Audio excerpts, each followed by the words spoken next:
Evening வாங்கிட்டு வந்த vegetables எடுத்து அரேஞ்ச் பண்ணியாச்சு. நான் எப்பவுமே பல்க்கா வந்து ஸ்டோர் பண்ண மாட்டேன். அடுத்த 2 நாளைக்கு என்ன வெஜிடபிள்ஸ் தேவையோ, அத மட்டும் வாங்கி வந்து ஸ்டோர் பண்ணிருவேன். அதுலயும் வந்து பீன்ஸ், கேரட், பச்சை பட்டாணி எல்லாம் எப்பவுமே வந்து என்னோட ஃப்ரிட்ஜ்ல இருக்கிறது தான்.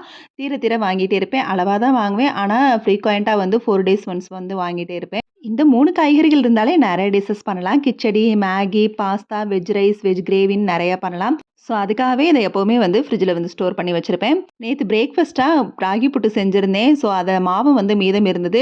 சரி இத எதுக்கு வேஸ்ட் பண்ணிக்கிட்டுன்னு சொல்லி ஃப்ரிட்ஜ்ல வந்து எடுத்து வச்சிருந்தேன். மறுநாள் ஈவினிங் வந்து ஸ்நாக்ஸா ரெடி பண்ணிக்கலாம் ஸ்வீட்டுக்கு. காரத்துக்கு வந்து நம்ம உளுந்து வடை வந்து வீட்லயே ரெடி பண்ணலான்னு சொல்லி உளுந்து மாவு மார்னிங்கே வந்து இன்னைக்கு அரைச்சு வச்சுட்டேன். எல்லா வேலைகளும் ஸ்மூத்தா போயிட்டு இருந்துச்சு. ஒரே ஒரு தப்பு பண்ணிட்டேன். உளுந்து திரட்டுறப்ப தண்ணி வந்து கொஞ்சம் கையில எடுத்து வைக்கல. ஸோ, திரட்டி நம்ம எண்ணெய்க்குள்ள போடுறப்ப டக்குன்னு வந்து அது விழுகாம கொஞ்சமா கைய ஷேக் பண்ணி போட்டேன். ஸோ, கையில வந்து எண்ணெய் பட்டுருச்சு. கிச்சன்ல நம்ம வாங்காத வீரத்தெழுமான்னு அடுத்தடுத்து வேலைகள பார்த்துக்கிட்டே தான் இருந்தேன். சூடா சாப்பிட்டு டீயும் குடிச்சாச்சு.